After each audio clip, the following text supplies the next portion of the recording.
Hey everyone, welcome to Strong Mind, Strong Body. I'm just wondering, are you fully caffeinated? Because that's what we're going to talk about today.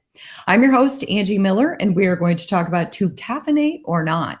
Because we all know that, for me anyway, it's hard to imagine me going a full day without caffeine. I've had to do it before. It actually gives me quite a tremendous headache because there might be maybe that I'm a little bit, it's a habit and it's a little bit of an addiction for me. But some of us can't imagine a day without a cup or two of coffee. We might use it to wake us up, or we might use it as a boost before we go in and do a big heavy workout.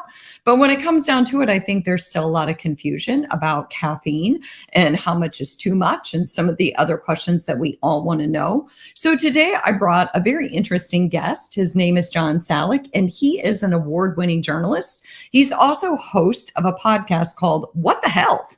And so John is a journalist by trade. He has done a lifetime of research and articles that bring us information that help make our lives better. So I'm going to bring John in and let him introduce himself. How you doing, John? I'm fine. Thanks, Angie. Thanks for inviting me. I think that was too glowing an introduction, but there's some accuracy there. Yeah, my background is definitely journalism.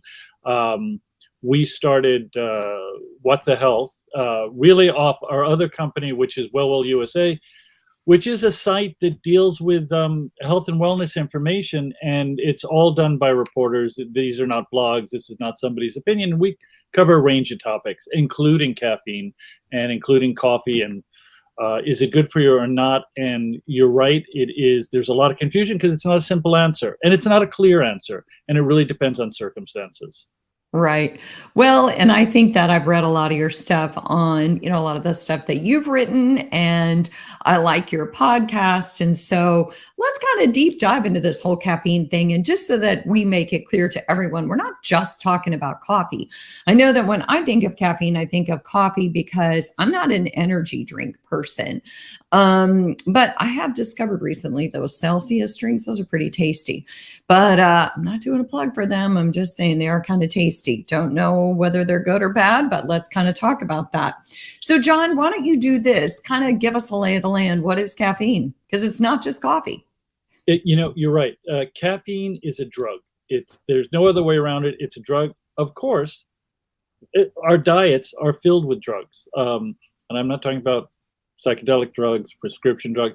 Drugs are everywhere. But caffeine is a drug. It stimulates your brain and your central nervous system. And that's where it starts. And it has been around forever, or not ever, for thousands and thousands of years. And it is largely, when we think of caffeine, you're absolutely right. We almost always think of coffee, but it is insidious. It's in chocolate. It is in tea. It is certainly in energy drinks. There's always warnings we see online say, don't chew cola nuts. Well, I don't know anybody who's chewing a cola nut. I know it may be done in certain cultures, but it's usually not done in the States. And in case you're wondering, the U.S. does consume more coffee than any other country in the world. However, and this I found fascinating, we are not in the top 25. This isn't a contest. We're not going to start chanting USA, USA.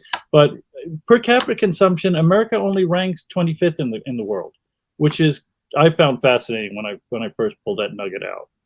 Yeah, definitely. Well, and I also think that I travel a lot. And so I've been to a lot of other countries, and there's definitely a difference in coffee in other countries. My daughter dates a gentleman who's from Argentina, and he's like, "Oh, Angie, you need to taste our coffee." It's like, "Oh, okay. Yeah. That is very strong coffee." And so coffee definitely has a little bit of a cultural aspect to it too. It's, depending on where they make it, right? Where they're getting the ingredients, where they're getting the beans. It's not only where you're getting the beans, it's how you brew it and how you make it. And that'll depend on how much caffeine you get in your cup. So, I mean, a standard American brew cup of 8-ounce coffee, though I don't know anybody who actually drinks 8 ounces of coffee in a cup anymore. But, that's going to be one level of caffeine. And we can talk about how much caffeine is in a cup of coffee. A cold brew has twice as much. It can have twice as much. Espresso shots are different. This is just coffee. It doesn't go into green tea, things like kombucha, chocolate, and other things like that. Right, right. Yeah, and kombucha is a big one too that has been kind of hitting the mainstream lately. So speaking of that, I know that you've done a lot of research and your Mhm. company has done a lot of research on caffeine impacting people differently depending on what age they are, pre-existing conditions, how much they consume. So maybe let's start with some of that because it's not just a one size fits all. I could have a 10-ounce cup of coffee, but I also feel like I could give that to one of my seniors and it might impact them differently. Obviously, it's going to impact somebody differently who never drinks caffeine, Yep. because that has to do with it too. How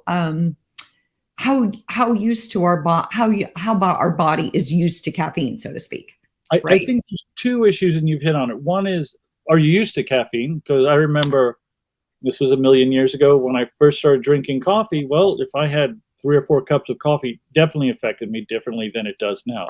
Um, However, I think the bigger issue, and this is also, and we can get into the, and I know you want to get into the benefits because there's some certainly registered benefits for caffeine or coffee, and then some threats. But I think the biggest issue people face with caffeine, and again, we think of it as coffee, is pre-existing conditions. So if you have hypertension, high blood pressure, if you're pregnant, if you have problems with bone density, osteoporosis, issues like this, if you have insomnia, or even not even, if you're suffering from mental health issues, anxiety, depression, or something more serious, not that anxiety and depression aren't serious, caffeine is going to affect you in a negative way and more sharply than if you don't have any of these issues. And I think, and taking certain drugs, caffeine can exacerbate or hinder those prescription drugs as well. Oh yeah, 100%. I mean, if my anxiety is higher than normal and I have a cup of coffee, I absolutely feel a difference than if I've had a good night's sleep and I Mhm. wake up and I have my normal cup of coffee. Even for me on a day-to-day basis, I feel like coffee affects me differently.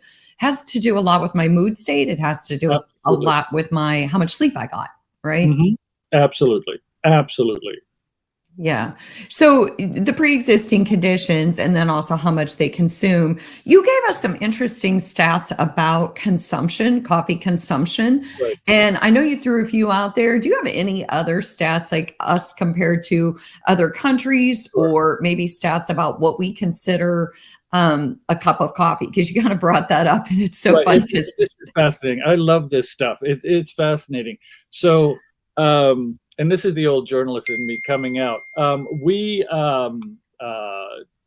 drink 400 million cups of coffee a day. When I say we, the US consumes 400 million cups of coffee a day. That is about 150 billion cups a year. Um, about 65 to 70, and again, these stats will vary a little bit on who's giving them to you, but about 65 to 75% of Americans drink coffee at some time during the day or during the week. And about 50% of us drink about 3 to 4 or 5 cups a day. And those are about 8-ounce cups. But again, this varies because I don't know anybody who really gets an 8-ounce cup anymore. Now, the other issue is how much coffee should we be drinking or how much caffeine should we be drinking? And again, this is going to vary, but the FDA says, okay, keep it to 400 milligrams a day. Nobody really measures a milligram when they're eating anything or drinking anything. But that's going to amount to about 3 to 4 8-ounce cups a day because you figure there's going to be about, 80 to 100 milligrams of caffeine in a cup, an 8-ounce cup. The problem, which we talked about before, um, it depends on the type of coffee you're drinking and how it's made.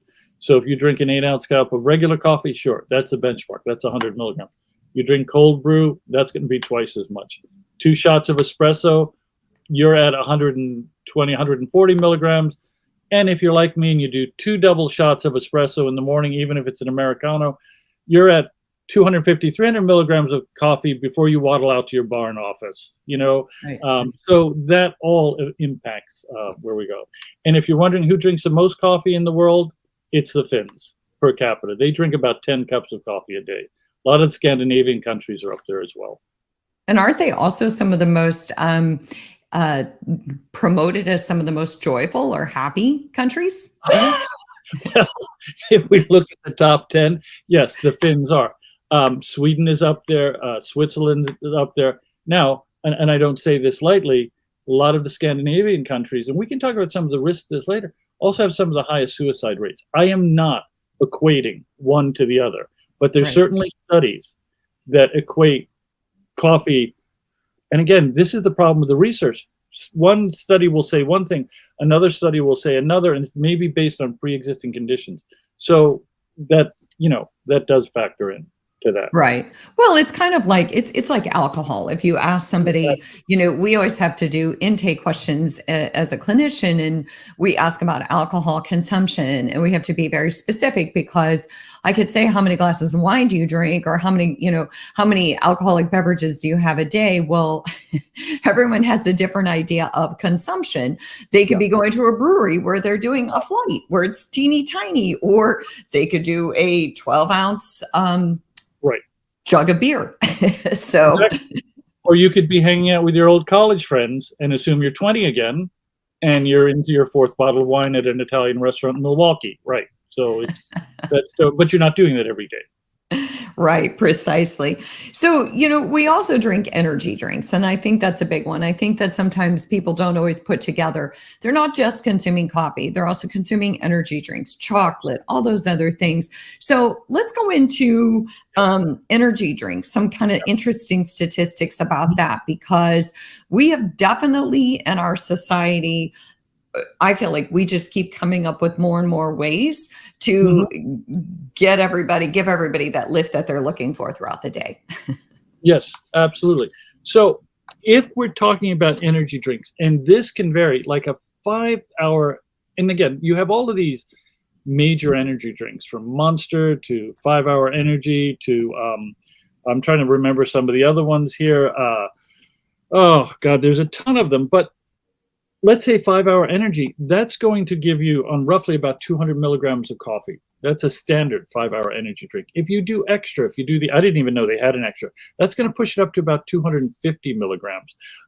Monster could be at 80 or 90. Red Bull is 80 or 90. Is that an energy drink? It's something in between.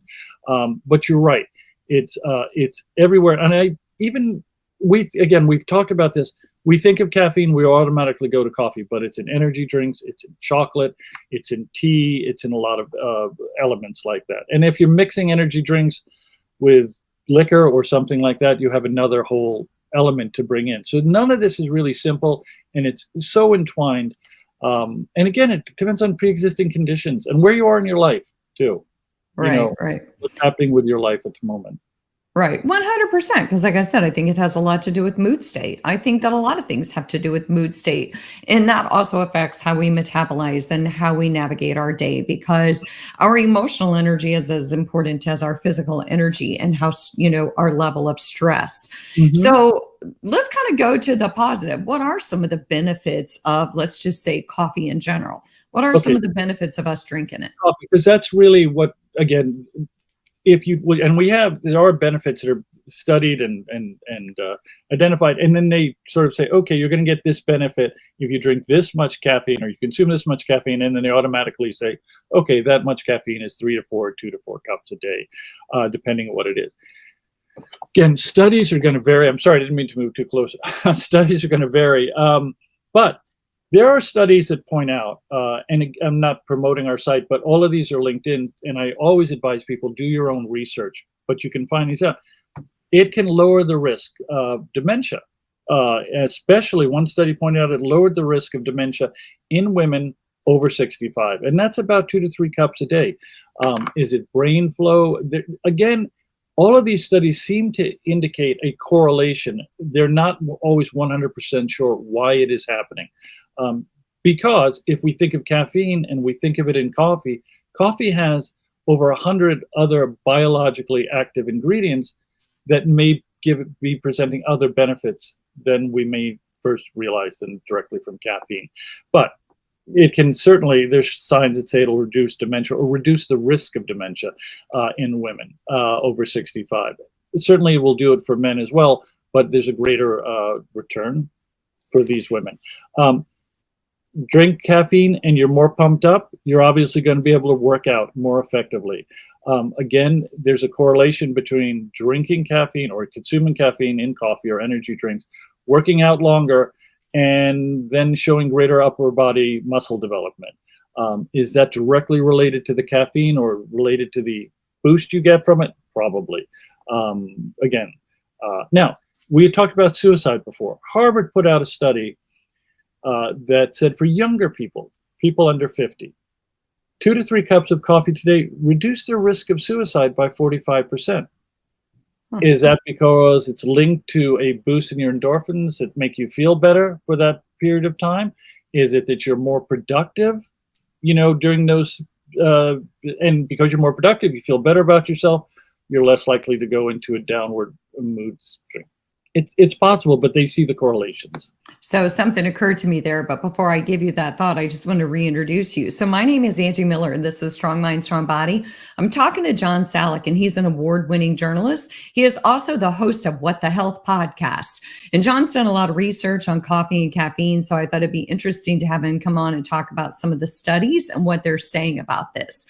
But John, when you were saying that caffeine is maybe linked to lower rates of dementia, but also a boost in mood states, what that always makes me think of is we can say that exercise helps improve mental well-being.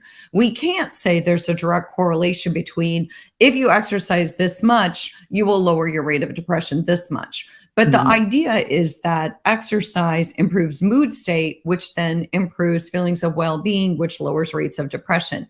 I feel like coffee is kind of that same correlation where if you drink some coffee, you have a little bit of a boost in energy, which is going to make you want to get out and move more. And we know that movement is good for the brain and the body. And also, to your point, productivity and energy, because energy ties into our emotional state. If we're low on energy and low on motivation, we just don't feel so good about ourselves. So to me, it makes total sense about that correlation. It may not be a direct link, right? But it's a correlation. And it could well be, or it could be let's say if it's the delivery mechanism, if there's active ingredients in coffee that again stimulate gut health, which is, linked to caffeine, that's going to have the boost. But the challenge is research goes on and on and on, so that there's certainly a correlation, and I don't doubt Harvard's study was accurate. They may find a direct link at some point as they go on. You mentioned other benefits, again, tied up.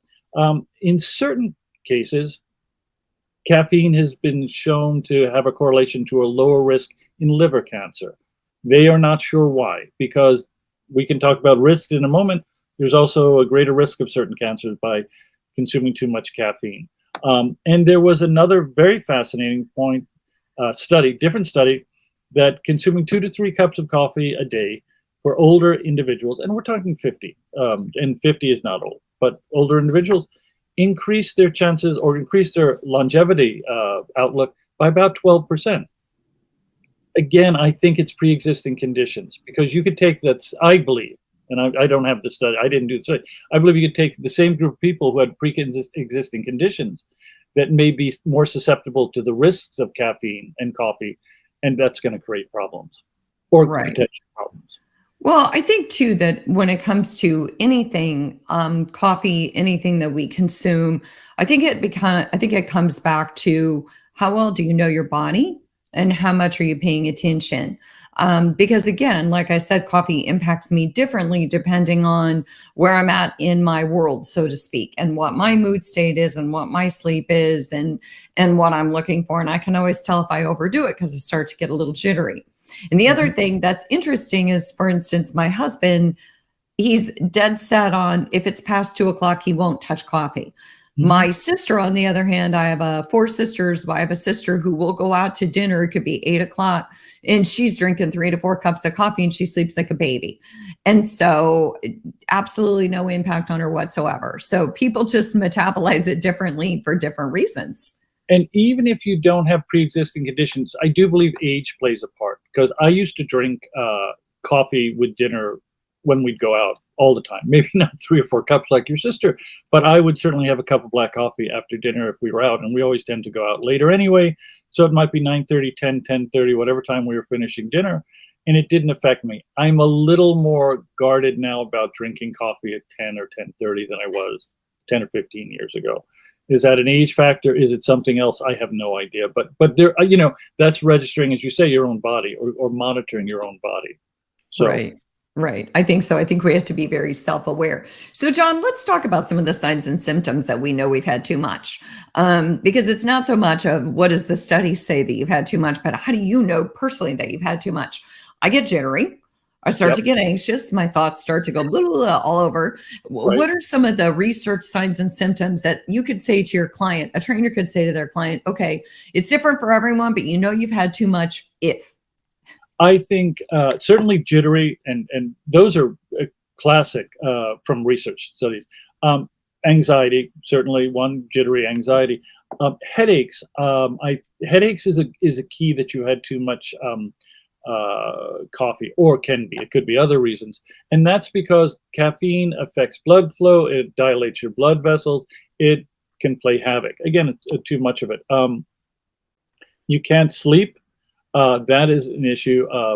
And if you start to get extreme mood swings, chances are, well, could be a lot of reasons why you have mood swings, but chances are, not you, but I mean people in general, it could be it's likely you may have had too much coffee. Those are the outward signs that you can feel. I mean, if your heart begins, you feel your heart racing or things like that, and you're not watching the Mets lose another game or something else, then that could be an indication you've had too much coffee as well. Those are things you can feel in yourself. Yeah, 100%. So, John Salak, I'm with John Salak. My name's Angie Miller. This is Strong Mind, Strong Body. We're talking about caffeine and whether we should caffeinate or not, and what are all the nuances that go along with us inviting caffeine into our world. So, John, I have to go to my favorite source of caffeine, aside from coffee, which would be chocolate. And I will tell you that a lot of us aren't eating the real, cacao. I was at a health and wellness resort 2 years ago where they were selling chocolate in its most pure form. And boy, does that take some getting used to. Mm-hmm. I always eat chocolate that's 85% or above, but I'm telling you, you go to like 90, 100%, and it's an acquired taste. Yeah. So let's talk about caffeine. Is there more caffeine in chocolate when it's more pure, or is it the milk chocolate? Which is it? Okay, it's absolutely dark chocolate. Dark chocolate. Again, you should do another episode on dark chocolate, because that, like wine, is one of those things. Is it good for you or not good for you? Dark chocolate has at least twice as much caffeine as milk chocolate. White chocolate, by the way, has no caffeine at all, though I don't like white chocolate. So yes, it does have more caffeine. And certainly the higher level of cocoa in your chocolate is going to increase the caffeine levels. So you're talking about 12, 15 milligrams of caffeine per ounce of dark chocolate. People who love chocolate can go through a number of ounces at any given time. So you could be talking about 2 or 3, cups of coffee. The other thing too that used to be really popular, you still see it now, but cocoa beans, dark chocolate covered cocoa beans or espresso beans, they're kind of cool to eat, but if you have more than a small handful, you'll really begin to feel it. Huh. That's interesting. Yeah, I had a friend of mine recently. I was out of town, and I said, I need to get some dark chocolate to keep in my room. And she's like, do you eat that before you go to bed? And I looked at her like she had 6 heads, and I was like, of course. But, because I don't ever think of it as a caffeine source, I think of it as a sweet, something sweet to satisfy me after I eat dinner. So I thought that was kind of funny. I suspect you're probably not eating 2 pounds of it at a time. Well, I would like to think not.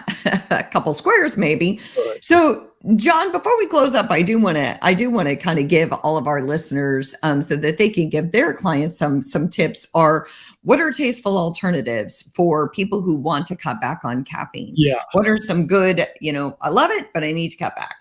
Yeah. Tasteful is going to be in the perception of those tasting it. I mean, a famous alternative and an older alternative to coffee is chicory, and there's certainly, it is a nut. You can, individuals generally don't roast their own coffee nor chicory nuts, but it is an alternative. It is a roasted nut that will taste somewhat like coffee. Now, if you're a real extreme coffee lover, you're probably not going to love chicory. But it's certainly good. Certainly, you can go to things like herbal teas. You can go to kombucha also as an alternative. Kombucha does have caffeine, but it has a third of the caffeine. You can certainly go to green tea, which has caffeine, but not as much as coffee. Certainly, if you're looking to, and there are elements of going to lemon water, to things like that. If you're looking to bounce off reduce your caffeine or your coffee consumption, I think the way to do it is gradually and try and chart yourself. It's kind of like bad eating habits. You want to chart when you're drinking coffee if you think you're drinking too much and consume too much caffeine, and you want to figure out how to begin to bring it down gradually. About 10 or 12 years ago, I was at Canyon Ranch out west, and I'm not Canyon Ranch, beautiful setting. Okay, this is a famous spa. Of all the things they cut out of diet, certainly you're not getting alcohol there, you're not getting cheeseburgers with bacon at Canyon Ranch.